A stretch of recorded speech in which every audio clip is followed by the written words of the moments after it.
বিসমিল্লাহির রহমানির রহিম। প্রিয় নেতৃবৃন্দ, Silent, please. সহকর্মীবৃন্দ, সকল শরণার্থীগণ, আসসালামু আলাইকুম। প্রতি বছর মে মাসের এই দিনটি আমাদের পরিবারে আসে এক বেদনা বিধুর স্মৃতি নিয়ে। এই দিনে শুধু আমাদের পরিবার নয়, বরং সমগ্র দেশই হয়ে উঠে পড়েছিল বেদনার্ত ও অভিভাবকহীন।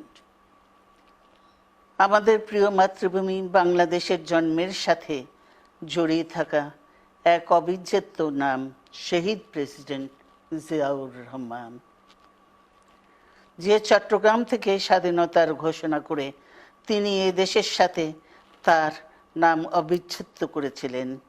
সেই চট্টগ্রামেই এক সফল, সৎ, দূরদর্শী ও প্রকৃত দেশপ্রেমিক প্রেসিডেন্ট হিসেবে নিজের জীবন উৎসর্গ করেছেন। এদেশে গণতন্ত্র, স্বাধীনতা, সংবাদপত্র ও বিচার বিভাগের স্বাধীনতা, স্বনির্ভরতা ও উন্নয়ন এবং নিজস্ব জাতীয়তাবাদ সৃষ্টির অনন্য রূপকার শহীদ জিয়া, যে গণতন্ত্র প্রতিষ্ঠা আর সার্বভৌমত্ব রক্ষার লড়াইয়ে তিনি শাহাদাত বরণ করেছেন, সেই গণতন্ত্র নিরবচ্ছিন্ন যাত্রা আজও বাধাগ্রস্ত হচ্ছে প্রতি পদে পদে।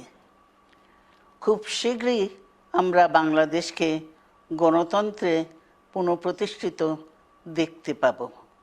এই হোক শহীদ জিয়ার শাহাদাত বার্ষিকীতে আমাদের অঙ্গীকার। এই লক্ষ্যে সুশৃঙ্খলভাবে এগিয়ে চলার জন্য আমি বিএনপির সকল পর্যায়ের নেতা কর্মী ও দেশবাসীর প্রতি আহ্বান জানাচ্ছি। মনে রাখবেন, সবার জন্য গণতন্ত্র ও উন্নয়নের মাধ্যমে সকল সমস্যার সমাধানের যে রাজনীতি শহীদ জিয়া রেখে গেছেন, তা বাস্তবায়নের মাধ্যমে তার প্রতি শ্রদ্ধা জানাতে হবে। আমরা তার বিদায়ী আত্মার মাগফিরাত কামনা করছি।